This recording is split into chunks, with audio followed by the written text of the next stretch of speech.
decided to take on me.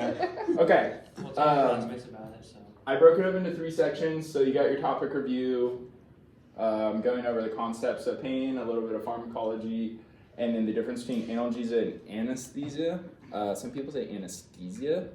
Sometimes I say both. Anesthesia, and tesia. They're the same thing. Drug review, going over just some major like class concepts. This one is really hard because you're gonna get a lot more of like the classes and stuff. I know Stanislaw is gonna talk more about particular drugs, and Dr. Phillips actually asked me not to go over like particular stuff, more so like how to study and like broad ideas. So we'll see if that works out. Therapeutics, and then some med chem, and I have a bunch of questions at the end. Maybe you saw them, but I pulled them straight from Access Pharmacy. I did not create these, and they are not from tests. So categorizing pain, you have 2 types of pain. So like if somebody presents with pain, you start up top and you think, what type of pain is it? Is it your nociceptive? This is going to be like surgery, break your leg, whatever. It involves tissue damage in particular. And then nociceptive can be broken into 2 different forms. So there's visceral, which is organ pain. So like somebody says like, oh, I'm hurting a lot down near my liver or something like that. And then somatic is going to be normal, like musculoskeletal, like traditional pain that we might think of. And then for pathophysiological pain, this is going to be like pain caused from something else. So there's a pathology causing the pain. There's no tissue damage, but there can be damage to tissue that then damages the nerve. So there's kind of like a caveat there. But it doesn't require tissue damage on its own. We typically think of this one as like neuropathic pain. And then here's a chart of the types of neuropathic pain that you can experience. So I guess just peruse this at your leisure and then know like if somebody comes in, this would be a good thing to look for on the test for case-based questions if they come in and the patient has like, you see their PMH, their PMH, their med list, yada yada. Look to see PMHs like this to kind of lead you down a neuropathy path opposed to like traditional nociceptive pain. And then we think about what type of pain, like timeline. So temporality. Is this going to be your acute pain? Options here for acute pain, things that are like in the moment, you can treat and it should go away. Or is this going to be something that's been lasting three or more months is chronic pain? Chronic pain, like for the most part, we're really good at treating acute pain, and we're just terrible at treating chronic pain, which is what we're trying to figure out right now. DPN, diabetic neuropathy, and herpetic neuropathy are pretty common. And then like cancer pains too, which is just a whole different thing. Whole different ballgame when you have cancer involved. I mean, not different, but like you have this huge other thing you need to worry about. And then there's traditionally 3 causes for chronic pain, which I think we talk about a little bit more, but I don't think you need all 3 of these things for chronic pain. I think like if you have all 3, you'll have really, really hard to treat chronic pain. I don't know if there's an answer out there, like if you have 1, it can lead to chronic pain. But think of chronic versus acute as 3 months, and then we think why. And then here's your why here. And then do we all remember what spicy soup was? Did Dr. Phillips talk about this? Okay, because I saw this written on my slides, and I couldn't remember if they said it or if I made it up, which is like pretty common. I just like make up random things on my notes, so that's what I'm saying. Like, if you see discrepancy, this is me, okay? Spicy soup is like sensitization, so this is going to be like your hyperalgesia. This is going to be like when people experience pain at a lower threshold. So you essentially have inflammation like at the sensory end of your nerves, and they're just sending out like cytokines and like all of these sensitization chemokines. And so that's what I call the spicy soup. Yeah. There's a picture, just so you see the spicy soup. This is the spicy soup right here. This is your spicy soup. We just have a ton of stuff going on. And the cells think that they're helping by sending all these out, by causing inflammation, by causing like angiogenesis, by causing like a recruitment of other cells who then cause more sensitization. Like they think they're helping, but it's not in the context of being a person and not like a cell. So And then another categorization is cancerous versus non-cancerous. Whoa. Ooh. Hey, yo. All right. Wait for that to figure itself out. Okay. Moving on to pain pathways. There's like a ton of stuff with pain pathways. Expect a few questions on this. We learned a lot about this with from Dr. DeLander. And I know Phyllis is a huge pathway and conceptual person, huge. I mean, that's her job. So expect some questions on this right here. I tried to synthesize everything into one kind of slide so that you can see, one, the pathway, or pathways. Two, you see kind of where the classes of medications can be active. Fun fact, opioids are everywhere. Come on in. Sorry if we confused you with the Furman thing. We were sitting outside. We were sitting at Furman. We were standing outside Furman? Yeah, there was a class in there. They weren't being They chill. all left. They did leave? Yeah. Let's wrap up. No, I'm just kidding. If there's space, make space. Otherwise, I'm sorry. Okay, you haven't missed much. Just went over pretty much all of pain, all of the meds. Contraindicate. No, I'm just kidding. I haven't gone over that yet.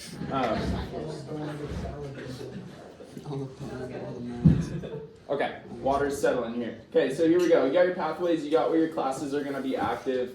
I then took this and put it here too.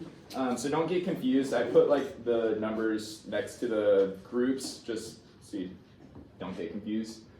And then here in the blue are going to be your specific agents, so examples of these things. I didn't put these are the best, or this is the most common, or whatever. I chose kind of ones that you can expect to think of as prototypes for these different classes. And then over here on the right, I put some key points for the different parts of pain. And so this right here is going to be really, really high yield. If you can go through all this stuff and understand all of it, you can tell yourself the story and run that movie of you step on a nail or something, what happens all the way up to your brain and back. So here is there's a bunch of high level information here. So I'm going to run through some of this stuff because as I was going through it, I kind of realized you can say it as a story. So for instance, on initiation, there's a few different ways that you get initiation. It's mechanical, chemical, or thermal, 3 different ways typically. And that's going to trigger the receptors, the different receptors. But nonetheless, all of them go to the pathway of having sodium and calcium influx. Then there's the 2 types of fibers that are going to, calcium and sodium influx is going to trigger. There's that chart that has the different types of fibers, and it's more so are they myelinated? What speed are they conducting at? What's the efficacy for us to treat those fibers? The ones that we think about with pain are A delta and C fibers. And then at the end of these A delta and C fibers, there's typically going to be substance P, glutamate, CGRP released onto then the secondary neurons.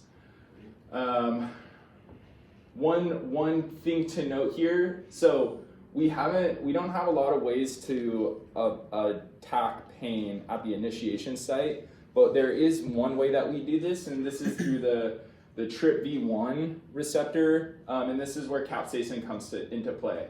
And capsaicin is essentially going to trigger this receptor and deplete all the substance P, which is why you have to use capsaicin for a couple weeks. You can't just use it once and then you might have a little pain relief, but you're trying to literally exhaust all of the substance P in that area so that there's no more substance P to be released to trigger a pain sensation. So that's a really prototypical example of how do we attack pain at the initiation site. Other than that, there's not a ton of stuff that you can do. I mentioned here again the peripheral sensitization, otherwise known as spicy soup. And then this idea of use-dependent blockade. So when it comes to the sodium blockers, the use-dependent blockade, remember they're attacking the channels that are open. So that whatever channels are open more often and more frequently are going to be the ones that are going to be blocked more by sodium blockers. So when you see use-dependent blockade, the more intense the pain is and the more frequent that firing is, the more effective that medication is going to be in treating that. So that's pretty cool. And then moving on to transmission. So this is going to be, transmission is going to be here in your spinal cord. Traditionally, this is where the substance P, glutamate, and CGRP is going to bind. It's going to be released onto these like interneurons, secondary neurons in the spinal cord. Traditionally, we think of substantia gelatinosa for your opioid receptors. If you remember the spinal cord, there's like the horns of it. This gelatinosa is going to be kind of like the top of the horn. And then we think of laminas 1 through 5 typically for pain. Did she cover this? Did she talk about this stuff? Yeah. Okay. These are highly regulated synapses, so this is where pain modulation comes into place. This is like here at the spinal cord is where our body is like, well, do we want to send that up or not? Do we need to? Is this something that we can tolerate? And because of this high regulation, this is just a super complex part of pain, the transmission site. So if you can get comfortable with the transmission part of pain, then you're killing it.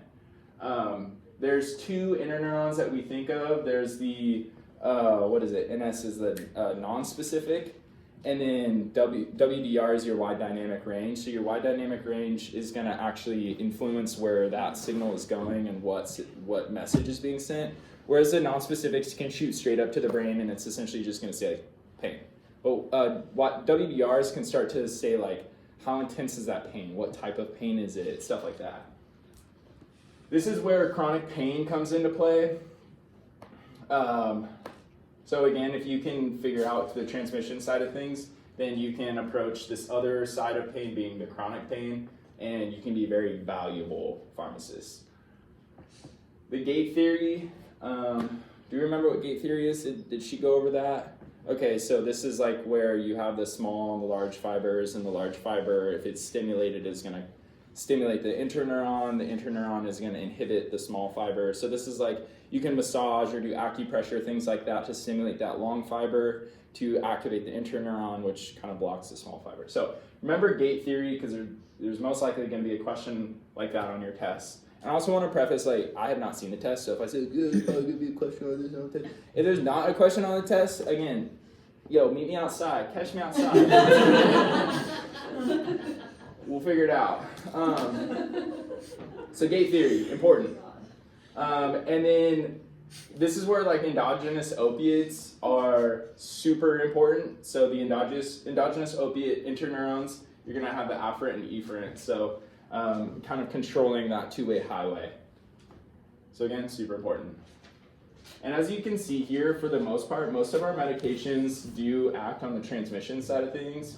I didn't like copy and paste, so if you see like opiates, I'm not gonna like copy and paste examples back down here, but for the most part, like this is the meat and potatoes of our pain management. Moving on though to perception. Perception can have a really important part of pain management. So this is the neospinal thalamic tract to the thalamus, thalamic tract. And then you have the somatosensory that's going to localize your pain, but then you have, so somatosensory is going to a different part, but the prefrontal and the limbic system, which is your lizard brain, is going to be your reaction, which makes sense. When we were all lizards, if you like touched a fire, you probably wanted to get out of there. Whereas like now, as humans, we have this somatosensory, like where it's localizing. So like if you touch a lizard or something, and it might just be like, yo, I'm experiencing some pain. But we as humans can say like, I'm experiencing pain like 3 inches below, my knee or something like that. We can start to like figure out exactly where in our bodies we're doing that because of our somatosensory sections in our brain, which is like crazy. And I was thinking like, how many animals out there don't have this? That are just experiencing pain as just like one thing, you know what I'm saying? Like that's, how fortunate are we to be able to localize our pain? This is also where pain memory is gonna come into place. So this neospinal thalamic tract that goes to the thalamus is also gonna be talking to your hippocampus too. This is where your memory comes into play. So remembering, like don't touch the hot stove or something like that. Or like don't fall in love because it'll only hurt you. You gotta remember what not to do. Straight patch. Right? Actually, I'm married and very well in love. So if this leaks out, like, Gillian, I love you. If you see me. For the neurotransmitters that we can think about up here in the brain, you have your norepinephrine, which that should be capitalized. You have your norepinephrine, you have your serotonin, 5-HT, you got your glutamate, your GABA, and your oxytocin. Oxytocin's like a really cool one. This is like what happens when a mother sees their baby. Like oxytocin's like your love chemical. So there's like a lot of interesting stuff that goes on there, which is why I'm saying like, yo, you fall in love, you get hurt, you got some messed up oxytocin right there going to your hippocampus. And then when you get up into the brain, you have your particular brain cells. These are where your glia and astrocytes are going to come into place. So when I talk about spicy soup down like in your hands or something like this can be like, you know, you take chemo and then people get sensitization in their hand where if you touch something cold, it's like super cold or like really hot or something like that. You can get the spicy soup up in your noggin too. So that's going to be your sensitization up here in the brain. This is going to be where people are perceiving pain when they're not actually getting pain. So this can be like your phantom limb, stuff like that, where it's like you're not even getting initiation and transmission. It's just like this weird only in the perception area. So there you go. And then on to reaction. Wait, are you saying if it becomes overactive, then you can start having phantom pain? Yeah, so your glia and astrocytes, I'm not saying anything about phantom pain, I just use that as an example of like, you can perceive pain without there actually without the sensation. And that can come from like glia and astrocytes. If you just lower the threshold of action potential, you can send a signal for whatever in your brain. So that's kind of where the perception comes into play. And it's because of these glia and astrocytes that are going to be kind of like housing, and they're sort of the neighbors to our normal neuronal tracts. And they themselves are influencing how the signals are being sent. So again, if they say like, yeah, let's send a signal, but there was nothing before that causing that signal, then you get these weird hyper-perceptive pain, like sensations up here, which is really weird. Last part is reaction. I think reaction is probably the most important part to pain because you don't want to stay in pain. Not the most important part to a pharmacist, that's going to be your transmission and perception, but most important for just survival. You know what I'm saying? So you got your periaqueductal gray area, your locus ceruleus, your raphe magnus, and your dorsal root are the areas we think of for reaction. So this is once it's already come up and then it's down here in the brain, it's going to start coming back down. So we think about like lower brain and then brain stem usually for your reaction. You're going to be your spinal cord reflex as well, and I'm sure she talked about this, about how you can have a reflex without actually like getting it to the brain. So this is like when you like immediately pull back or something like that. That signal didn't go to your brain just yet. That all happened in your spinal cord, which is amazing. I don't think you can't modulate your pain in the spinal cord reflex. No pain modulation. It was really, really late when I made this, so no pain modulation. I'm not totally sure what I mean by that. Maybe just that you can't like, there's no pain modulation for the reflex. The reflex is to get you out of the pain sensation, like get you out of that mode, not like, no, you're all right, it's not that painful, you know what I mean? So spinal cord, get you out of there. It's gonna activate inhibitory interneurons. So this is like your tract coming back down, and it can start to turn down that signal that's coming back up. So after you get it like on your finger, it goes to your spinal cord back up, it's going to start saying like, no, let's kind of turn the signal down. We saw what happened. We know what's going on. That's going to be your inhibitory interneuron. GABA inhibition. Oh, right. This is that tricky situation where like opiates can block the rostroventral medullary RVM, the GABA. So like typically you have GABA inhibiting that interneuron, but then you inhibit the inhibition of the inhibition or something like that. It's like a weird, yeah, okay, you all know what I'm talking about, right? The triple negative. That's gonna be what happens in this reaction process of like trickling down, like feel good, don't feel pain signals. And then this is also where you can get opioid-induced hyperalgesia, so the opposite effect of usually what we're doing. Do we all know about that? Where it's like this, you give an opiate to somebody for pain and it like causes pain, which is, try to explain that to somebody that doesn't know medicine. It's like so hard to explain that to somebody. But let me just look real quick on my notes because I can't see my presentation notes here. Couple things to highlight. So the TRPV1, TRPV1 is a nociceptive-like receptor activated by temperature and acid. I talked about what use-dependent means. Moving here to transmission for glutamate is going to be a rapid transmission of pain. So this is like a really, really fast signal. Whereas substance P and CGRP are going to be a sustained depolarization, kind of a slower, drawn out signal. I'll restate again, too, for chronic pain here in transmission. The chronic pain is going to be done 3 by 3 ways. So the 3 mechanisms are going to be your NMDA windup, your loss of your interneuron, the gate theories, that's where that comes back into play, and then sensitization, or the spicy soup, meaning it's going to be easier to depolarize. So again, that's up here in the chronic pain stuff. We talked about gate theory. So again, important, know that. And then moving down to perception, I just wanted to state kind of like where these neurotransmitters are coming from. So the norepinephrine, or the norepinephrine is coming from your locus ceruleus, whereas the serotonin, or 5-HT, is coming from your raphe magnus. The norepinephrine is going to allow pain sensitization, aversion, and alert of threat. The serotonin allows better perception of pain and causes associated anxiety and depression, which is really interesting. Those that are in chronic pain typically have more anxiety and depression, so they have this like psych component to it, which I thought was really interesting. Like if you're in pain, your brain kind of causes you to face anxiety and depression, these very uncomfortable states, and you don't want to stay in those. So you're more likely to find aversion to that pain, which I thought was a really interesting kind of like survival tactic of our brain. Both of those together, so norepinephrine and serotonin, cause arousal. So having these two, arousal, you're ready to get out of pain. GABA is usually inhibiting the pain inhibition descending tract, which means the RVM is on. But medications such as opiates are going to remove those brakes and turn that RVM off and allow that, no more pain signal to go down to wherever the site is.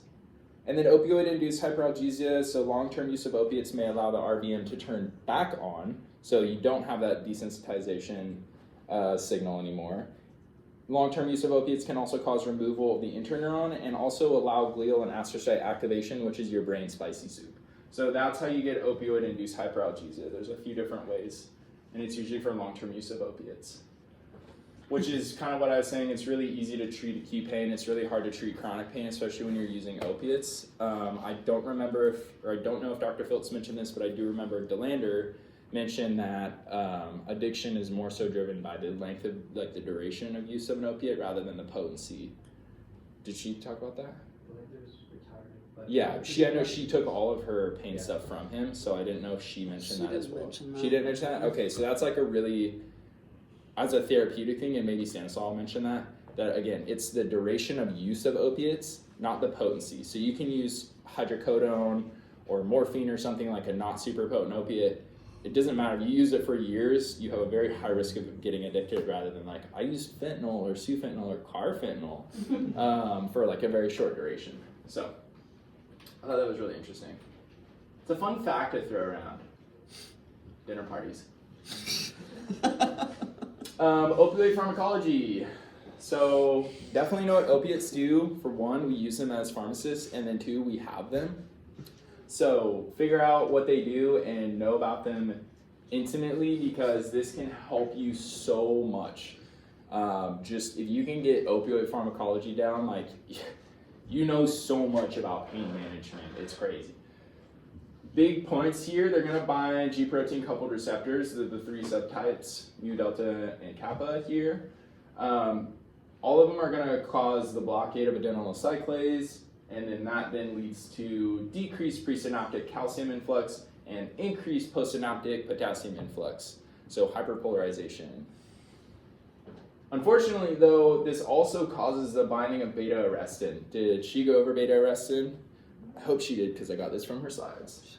That's going to be where your your tolerance comes into play. Your beta-arrestin is going to pull your GPCRs in and cause internalization and recycling. So not only do you get an effect, you also get, as we know from the body, you get a regulatory mechanism as well. There's a few different main sites or systems in play for opioid pharmacology. You got your brainstem, smooth muscle, and endocrine. Brainstem is going to be like your kind of like what we think of as typical opiate stuff, your pain relief. This is unfortunately where you get the respiratory depression as well. And then your smooth muscle constipation is where you get your major side effect that we think of a lot, is your constipation. There's some interesting stuff with endocrine stuff too, but like I have never once heard somebody say modest immunosuppression with an opiate, let's not use it for pain in somebody that has cancer or something like that. I've never heard these kind of be brought into play, which I was kind of upset about. I think they can be important. But obviously if you're counseling on something, or like you're thinking of just like you have a paper test with 70 questions and you have a small problem or something like that, you're probably going to think of like analgesia, respiratory depression, and constipation is most likely what you're going to think of. But I wanted to list them all here. Very important. And I would expect there to be a question too on, I can imagine like a kind of like a prototype question where like you have this novel opiate, here's the affinities for the receptor subtypes, what would you expect the effects to be, or something like that. Has he asked questions like that in the past? Yeah, I know like they used a lot like, you've discovered a novel drug and you have to know like parts of it, and then because you don't know the drug because it's made up. So expect something like this on the types of receptors and affinities on that. A little bit about anesthesia. So analgesia is going to block only pain, whereas anesthesia is going to be like numbing. So this is going to be like other sensations. That being said though, you can be numb and still experience pain. So not all the time is it going to be blocking pain. I don't know if there'll be a question on that, hopefully like true or false or something like that, but it's good to know the difference. I really like this graph. I know it's kind of like compact and there's a lot of stuff going on. I really like it. If you sit and look at it for a long time, you can kind of think about what's happening in the body. This right here is kind of an old theory. I know, did she talk about like protein theory, like the different types of theories for how anesthetics work? Eleanor went over it in the video. Oh, you did have his videos. We had this video, we're supposed to watch, we have to watch those. No. I like how you caught yourself. We're supposed to, I mean, we have to watch it. Yeah, It will be on the test. you should definitely watch it. I'm gonna watch this. Yeah, watch those videos. It's short. They're pretty short, and it's really interesting too. A general rule of thumb is lipophilicity is going to drive the potency in the brain. It's not fully accurate. We now think of it more of like their ability to affect protein binding and like what happens to proteins. Remember, receptors are proteins too, so it's essentially what happens to receptors and channels in the brain. Just watch the videos, maybe you'll see what I'm talking about. There's a few, again, anesthetics, like we don't fully know the mechanism, but these are kind of the proposed mechanisms. So hyperpolarizing via potassium, it's traditional, we know about that. Postsynaptic excitation, so blocking NMDA postsynaptically. NMDA is typically like excitatory, so turning that down. And then enhancing GABA. GABA is usually turned down molecules, so enhancing efficacy and ultimately chloride channel activity for that hyperpolarization again too. So this is something really interesting, and I could see there being like a true-false question or like something having to do with this. NMDA blockade is both numbing of sensations and numbing of pain. So like that's the only thing that has both of them, which is like probably would get me on a test. And then MAC, I don't know how many folks have watched the video already. They'll talk about MAC. You want to explain MAC? It's You don't have to. It's basically like, so it's like the amount of opioid needed for like 50% of the people to not feel like incisions of skin. Yeah, so like inhaled gases, essentially, like when you think about 1 atmosphere of atmosphere, it's what percentage of that gas, so if it's ether, what percentage of that atmosphere needs to be ether for that person to like, that they have to inhale all of it, for them not to feel an incision. So it's this weird concept. But if it's 100% or more, can be like over 100%, that means that you essentially need like pure gas. like no other gas around, no like oxygen, nitrogen, like no atmosphere, and you actually have to push that gas into their lungs and then ultimately up into their brain. If it's a low value, like 1%, it means like it's very potent. You don't need a lot. It's pretty much through like vacuum mechanisms. It's gonna go in your brain or in your lungs up into your brain. You don't need a lot. Only 1% of that atmosphere needs to be that gas for you to like get that effect. And then blood gas ratio. Watch the videos. Talk about this too. This is as a gas, it can dissolve in blood or just solid solutions. So if it dissolves in your blood and it travels around and it doesn't undissolve in your blood, it's hard to get it into your brain. So high blood gas ratio is going to be slower onset, hard to reverse. It's good. Temporality, like it takes a long time to come on and come off, which can be really bad, especially if you're like in surgery. You don't want like 7 hours or like person like just like blacked out after a surgery, just like waiting to like come back. You kind of want to be able to just turn the gas off and then like have them wake up. So and then I gave examples down here. So you have your volatile ones. This is going to be like your gases, ether, halophane, stuff like that. Nitrous oxide is super common. And then you have your infused forms, which is like your ketamine, barbiturates, propofol. Who's had Munar? We had her yet? Okay. If she asks how Michael Jackson died, it's propofol, okay? And she loves Michael Jackson. So if you're like, oh, didn't Michael Jackson die from propofol? She gonna love you. And then also say you love Harry Potter too, because she loves that too. So. And then there's adjuncts that we can use for anesthesia, benzos, opiates, dexmedetomidine, atropine, and then other neuromuscular blockers. So these wouldn't be like your main drivers, but you can use them as adjuncts. Class concepts. I don't really want to go over this stuff too much. Like you have it and you'll learn more about it. I think it'd be cool to like get to the questions. Here's your use-dependent blockade, good chart, a lot of your local anesthetics.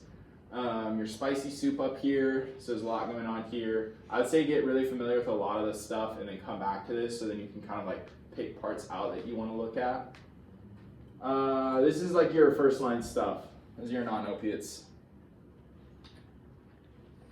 One thing, okay, I will say one thing. Stanislaw loves tricky case questions.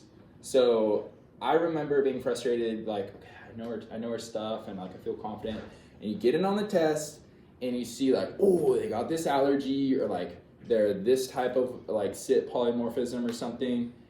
She's very commonly will pick the second thing that you think of. So like, don't fall for her tricks, okay? Like fall for her tricks, but then don't fall for the second trick. I remember she would put that stuff a lot.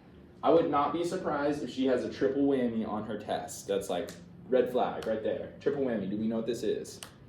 I would not be surprised if that's gonna be something on her test.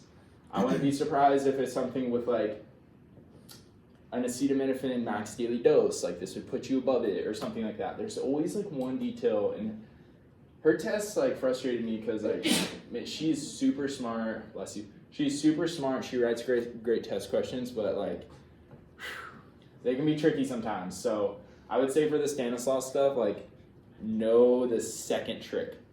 Try to predict that, which can be frustrating, but you gotta do what you gotta do.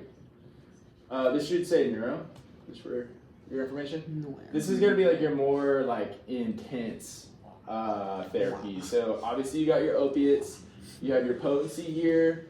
I know this is super small, but if you got it on tablet or computer, zoom in. This is gonna be your types of receptors, stuff like that, your normal dosing, so equal analgesic dosing. I didn't think this one was like as important. This one's really good. I really like this chart. This will really help you a lot when it comes to deciding for therapeutics and case-based questions. This chart will help you a ton. It gives you pros and cons of each ones and then just some additional things. Again, just zoom in on it. Zoom in, or you can find both of these. I went to Access Pharmacy and went to their textbook. It's in the what resources, like a resources slide at the end, what do they call it? Yeah. And then here's your first line treatments for a few of the common neuropathies. Trigeminal neuralgia, I wouldn't be surprised if there's one like that on the test. Just like probably like one question. Remember, it is like not the drugs you think, it's these anti-epileptic drugs, which is really interesting. PHN, post-herpetic neuralgia. I wouldn't be surprised if there's one where they're trying to lead you to pick a drug, and like vaccination is your first line for that. I wouldn't be surprised if there's like a trick on that. And then diabetic neuropathy is really common. Again, I know it's kind of small, but it's typically like TCAs, SNRIs, the GABAs. Okay. This is an opiate specific slide. Some things some just concepts about opioids that you really should not forget. And Stanislaw, for sure. I mean, don't you have like an assignment on this? Tomorrow night. Yeah, I would expect that she's probably gonna have a question on that on the test. She said she would. She wouldn't? She said that. Boom, Stanislaw's a liar. She's definitely gonna have a question. No, that's true, because like you would need the chart and like a calculator. Although she asked us a question P3 year that you had to do the opioid conversion in your head. Ooh. Which was like, it was a really easy one, but I remember people coming out like, did you get like 67.5 or something? Like, yeah, it was like, yeah, it was a 10 or whatever. I don't remember. I remember it was like really easy, but she had us doing it in our head. I remember. I thought that was dope because it was like, just don't mess up, you know? One thing to know when you're converting from opiates, she already give you these slides? Yeah, Because I know that you're gonna have today. Today, was this the first time you've ever had her? Yep. Yeah. Second time. What was the first time? Monday. Oh, I mean, okay. I mean, like this, like in pharmacy school. Yeah. Okay. Yes. Yeah, Monday first, and then today second. Okay. Well familiar. Okay. She's our girl, yeah. Yeah. Known her a really long time. When you're changing opiates, one common mistake that I think a lot of students make and a lot of people that don't do pain management a lot is they forget the dose reduction, 25 to 50% dose reduction. If she's gonna ask a question, she will most likely try to trick you on that 25 to 50% dose reduction because it's a small detail that a lot of people forget. So always remember that. And it's because there's cross tolerance that isn't perfect for opiates. So remember that. Reversal, make sure to know this tiny photo here. I thought that this was good because it says how you know there's an overdose. I think we all kind of know, like naloxone, like put them on their side, like they're probably going to be throwing hands when they wake up, so be careful. We kind of know this stuff, but I think a lot of folks don't really know what to look for. They kind of expect like somebody to have like a sign on them that says like, I just overdosed or something. Like there's like some ways that you can tell. I think the blue-gray lips is a really common one. The cold skin, cold and clammy. And then the tiny pupils too are really, really obvious ones. Slow breathing, it's because of the mechanism. Gurgling sounds or snoring. That one makes me uncomfortable. Some people just gurgle just kind of normal when they breathe, so like I would maybe not use that one as your baseline. Oh yeah, this one. Person is not moving. Pretty obvious. Pretty obvious on that one. So if you see person is not moving, cold and clammy skin, tiny pupils, got the blue-gray going on, get your naloxone out. Methadone interactions. She will most likely have a question on this because I also remember Stanislaw loved drug interactions. And she loves polymorphisms and drug interactions big time. So know your drug interactions here with methadone. And methadone is a super tricky drug, like really frustrating to try and dose it and try to like monitor it. And there's these like variable reactions to it. Or like variable effects, and like the PK parameters change over time in the same person. It's this bizarre drug. Methadone was like traditionally used for opioid use disorder, like trying to get people off opiates.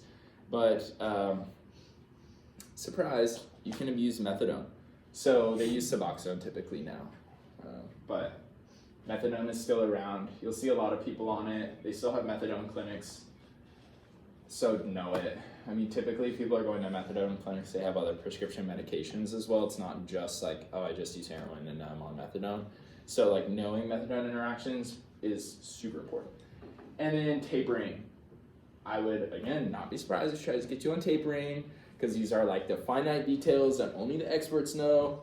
And she loves asking detailed questions. So opioid tapering, whether it's fast or slow taper, know the difference.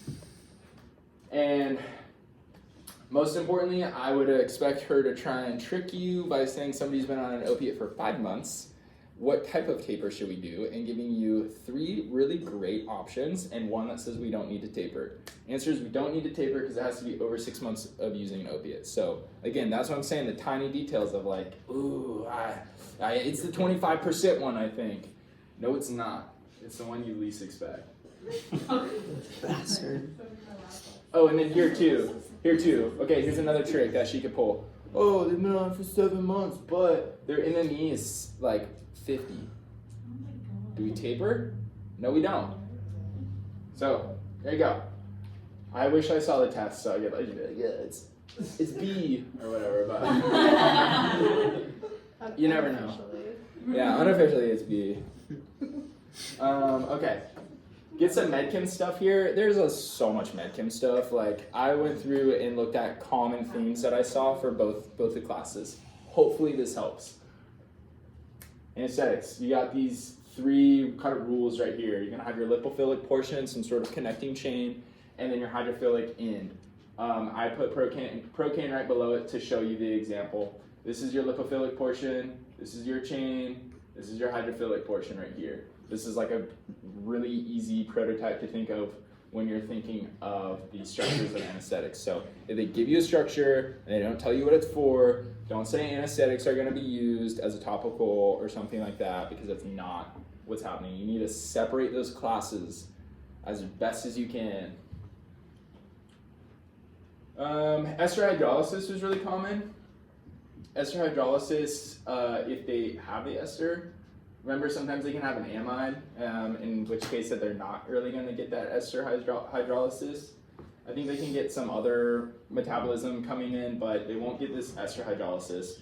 And then I was just looking, and there's one drug, articaine, which is really important. I remember there's a lot of like info on that. So articaine is super cool because they use it a lot for dental procedures, and it's pretty safe because it's local. It'll work locally. But once it starts getting into your bloodstream, you have a ton of esterases around, and it'll like immediately deconjugate it, not deconjugate it, but like metabolize it to an inactive drug. So like that was a really fun one that maybe they'll ask a question like that on the test. Hopefully, because that's cool. And then PABA. PABA was another thing to think about. I saw a lot. So whether it's going to produce PABA or not. PABA is going to be, it can cause like allergic reactions. So when people say like, I'm allergic to like procaine, it's because of the PABA.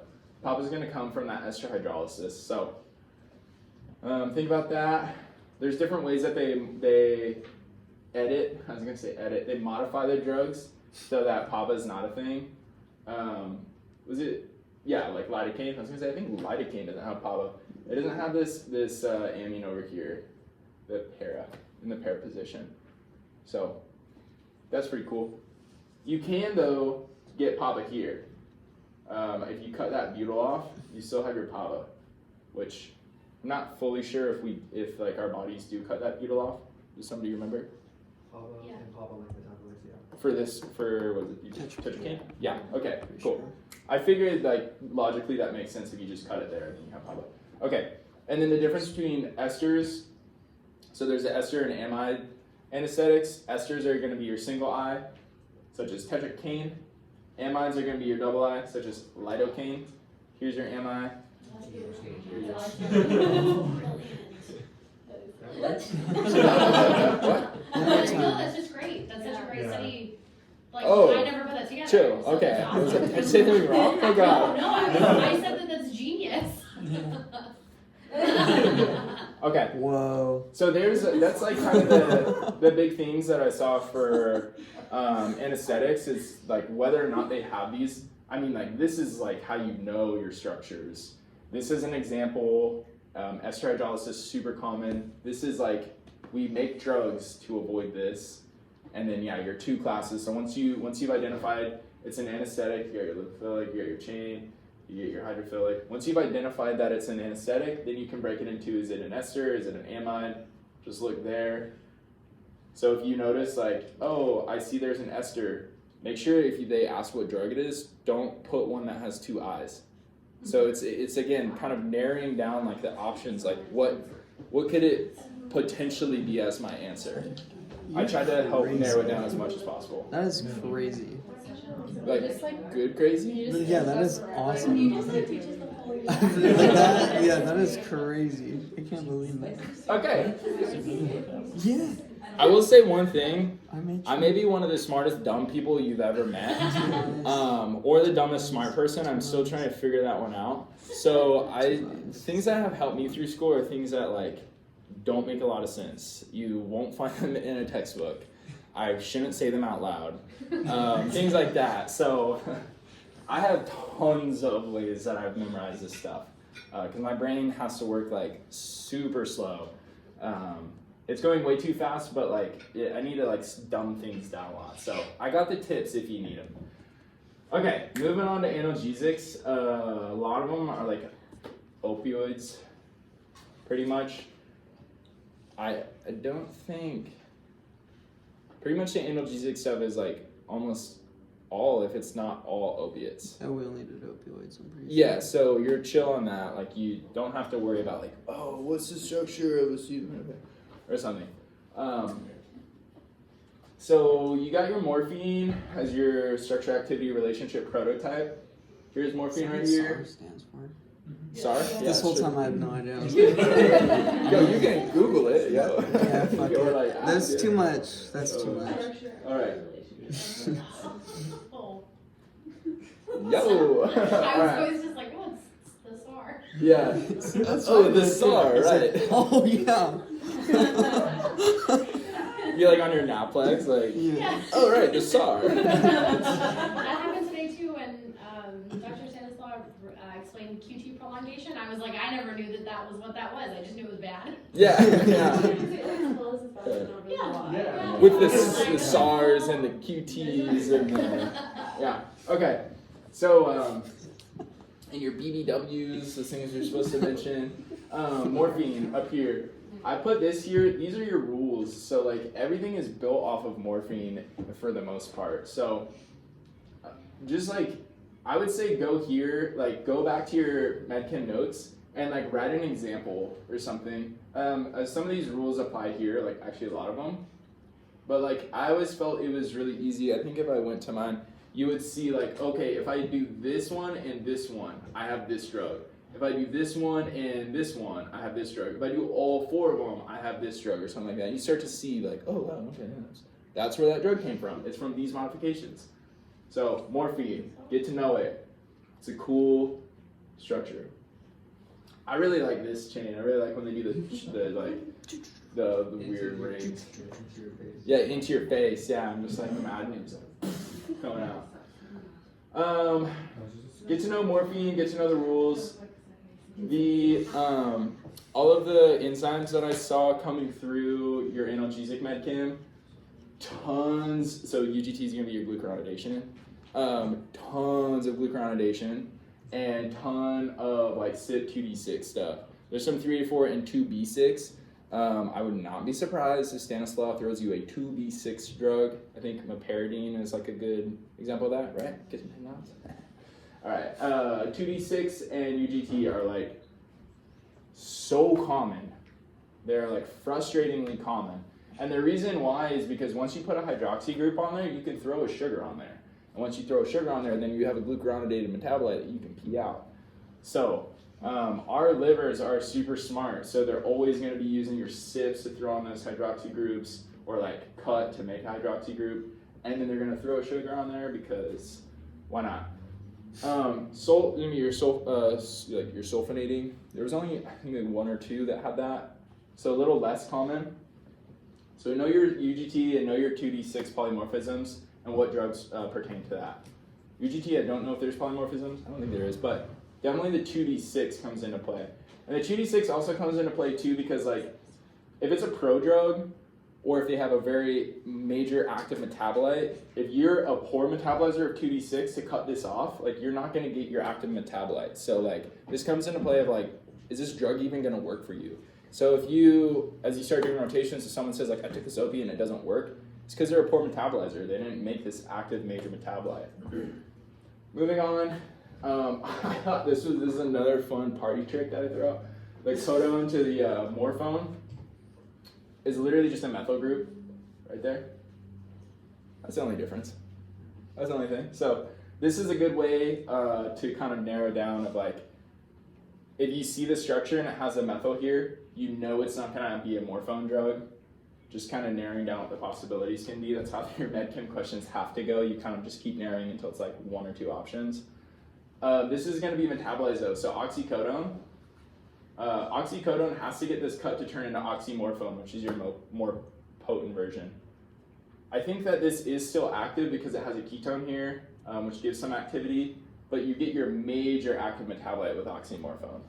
Super active. That being said too, like you can give hydromorphone and oxymorphone, very potent, you can just give it, and the next thing is your glucuronidation right here. You don't need that step to activate it or to get a major active metabolite. Let's see. I just want to point out here, so modifications that decrease activity, replacing the carbon 3 hydroxy group with a O-methyl, that's here. So that's why oxycodone is less potent than oxymorphone. It's because of this rule. Removing the N-methyl, remove the N-methyl, put it in a allele group. Now you have, it's decreasing activity at that receptor. There you go. 6-hydroxy right here. That's these. All your actives have it. Really common. Reduce the double bond, 7-8 double bond. Reduced, reduced, reduced, reduced. Not reduced. No hydroxy. Add a 14 beta hydroxy. Boom, boom, boom, boom, boom. So you kind of start seeing, you start to see like, okay, I think I misspoke. The 6 hydroxys here, and that's why all these have ketones. No hydroxys. You start to kind of see the patterns, and it makes it a lot easier to recognize the med chem structures. And also, additionally, too, if they say like, draw a moiety that has reduced activity or something, like here's a structure, make it less potent or make it more active or something like that. Just know the rules and you can do it. You can do whatever you want. Antagonist structures. This is really important too. Expect a question on one of these. They're probably going to give a structure or give multiple structures and say which one of these can be used for opioid overdose or something like that. Make sure that you're recognizing these moieties over here on the left side. So traditionally you have a methyl here. Remove that methyl, put in a allele group or this like cyclopentyl, yeah, something like that. Cyclopropyl. Yeah. One of those. The triangle. The triangle with a tail. Triangle one. Cyclopropyl methyl. Isn't there a butyl one too? Cyclobutyl. The box. Butyl box. Dibud. I love that song. Okay. You love that song.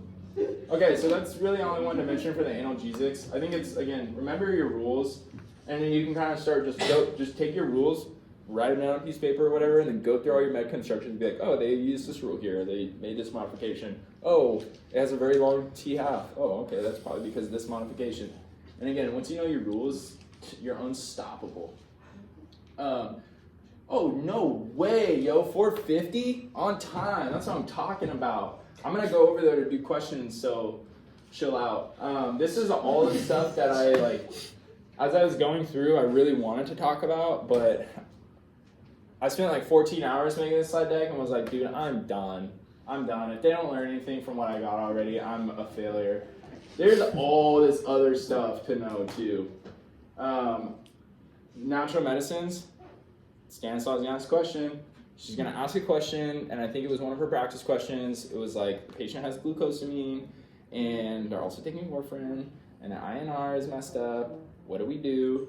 So drug interactions with natural medicines, expect a question about that. This is gonna help you when it comes to neuropathy. I know I didn't talk about it a lot. Neuropathy is a huge area of pain management. You have to know their comorbidities. So I think she had a question on there. It was like something like, it's another one of the comorbidities or drug interactions or allergies that are gonna make you have to go down one route to choose. There will always be an answer. So if you're like, well, I ruled out all 4 of these options, that's probably not true. There's always gonna be one option, but you have to look at the comorbidities. And then these are like, you know, if they have concomitant seizures, use an anticonvulsant. Like, think logically here. If they have an overactive bladder, use something that has anticholinergic properties. Depression, SNRI, duloxetine. Duloxetine is such a good drug for how good a drug may be. But opioid overdose and reverse protocol. I know there's going to be a question on that. I didn't include a lot. I included that very small photo, little chart. And then NaV1.7. Did she talk about that? It was in the slides. This is one of the ones where it's like NaV1.7. When you light it up, it overlays with the like substance P pathways, and they're trying to find novel drugs that you can stimulate or like inhibit pain pathway, like that actual pathway. So NaV1.7 and substance P. That's not super important, but there's new drugs in the pipeline trying to be made for that, which I think is interesting. So by the time you graduate, there might be a NaV1.7 specific drug. Ketamine and MDA, this is becoming more and more prevalent, especially here in Oregon. I would look into this more. Not sure how much there's going to be. There might be a question on the test, but just for your like knowledge as a pharmacist moving forward, ketamine and NMDA receptors can be really important.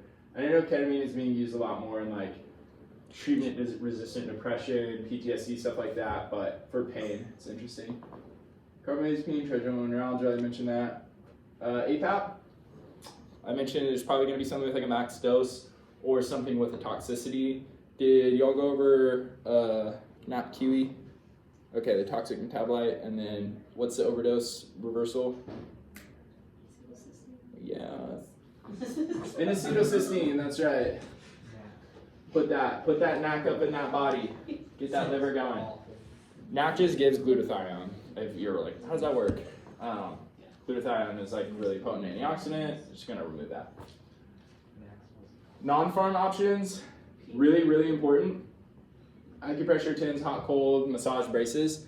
As you like look at the protocol, and I know Stanislav will probably talk about it more if she hasn't already, like start with as little medication as you can possible. If you can use like icy hot and a massage to get rid of someone's pain, like don't give them any medication. Do as much as you can without medication first. I know she's gonna talk about multimodal pain management. This is essentially just like attacking pain from different areas. And then this is really interesting too, biased agonism.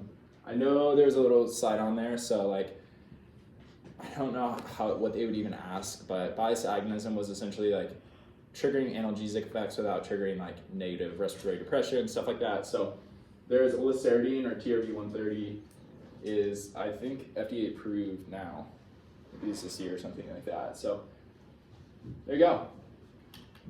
It's up to you guys. It's 5 o'clock right now. That was my hour. I'm incredibly surprised.